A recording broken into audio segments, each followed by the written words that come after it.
चीन में corona virus संक्रमण कम होने का नाम नहीं ले रहा। चीन के शंघाई शहर में एक बार फिर लॉकडाउन लगाने की नौबत आ गई है। इस वीकेंड से शंघाई के 8 जिलों में लॉकडाउन लगने जा रहा है।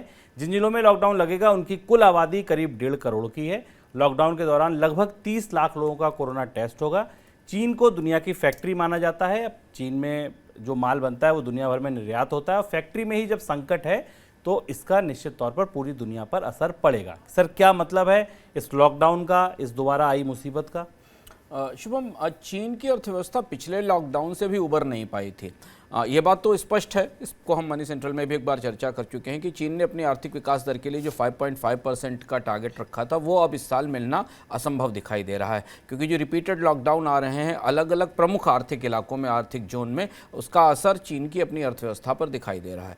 चीन के साथ एक बड़ा खतरा ये दिख रहा है कि चीन में जो नया लॉकडाउन शुरू हुआ है, अगर ये लंबा होता है तो इसका असर दुनिया की सप्लाई चेन, टूटी हुई सप्लाई चेन पर और ज़्यादा पड़ेगा, क्योंकि हम सप्लाई चेन की रिकवरी अभी देख ही नहीं रहे हैं।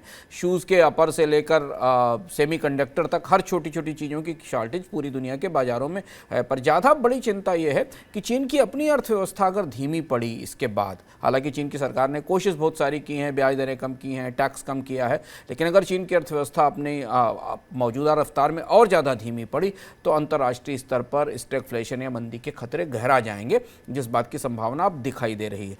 चीन में आंकड़े मिले जुले हैं। चीन में आर्थिक विकास दर के आंकड़े गिरावट के हैं, पर चीन में पैसेंजर व्हीकल्स की सेल के आंकड़े गिरावट के हैं, लेकिन चीन के ट्रेड का आंकड़ा थोड़ा सा अभी संतोषजनक दिखाई देता है। और चीन में दिक्कत है तो निश्चित तौर पर इसका असर भारत समेत दुनिया की हर बड़ी अर्थव्यवस्था पर पड़ेगा, जिसका आयात निर्यात पर निर्भरता चीन पर है।